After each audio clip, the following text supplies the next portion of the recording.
Çıxışında Faiq Əhmədov Azərbaycanda təhsilin inkişafı ilə bağlı qəbul olunmuş dövlət proqramları və onların uğurlu icrası ilə bağlı fikirlərini söylədi.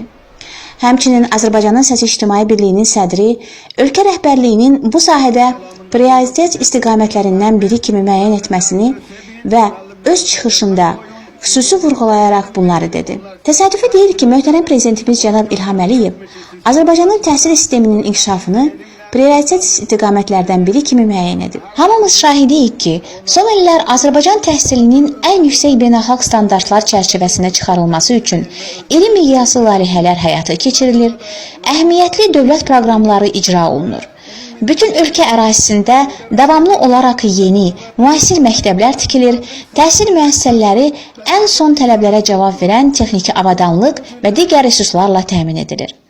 Əlbəttə ki, möhtərəm prezidentimizlə yanaşı, ölkənin birinci vitse-prezidenti Mehriban xanım Əliyevanın da təhsilimizin inkişafına yönəltdiyi böyük diqqət və qayğısı xüsusi olaraq qeyd olunmalıdır. Məhz Mehriban xanım Əliyevanın, eləcə də onun rəhbərlik etdiyi Heydər Əliyev fondunun misilsiz səyləri sayəsində bugün Azərbaycanın ən ucqar yaşayış məntəqələrində belə müasir məktəblər fəaliyyət göstərməkdədir. Bundan sonra Faiq Əhmədov elm öyrənməyin müqəddəs dinimizdə də son dərəcə yüksək qiymətləndirildiyini vurğulayaraq bunları dedi.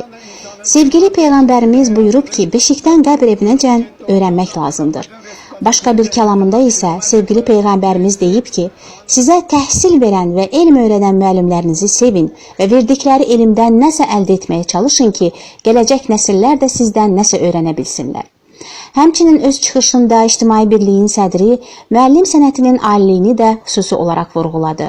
Bu baxımdan Ulu Öndər Heydər Əliyevin fikirlərini böyük əhəmiyyət kəsb etdiyini deyən Faiq Əhmədov ümummilli liderimizin bir kəlamını da səsləndirdi. Ümummilli liderimiz hər zaman öz çıxışlarında qeyd edirdi ki, müəllim sənətindən gözəl və çətin sənət yoxdur.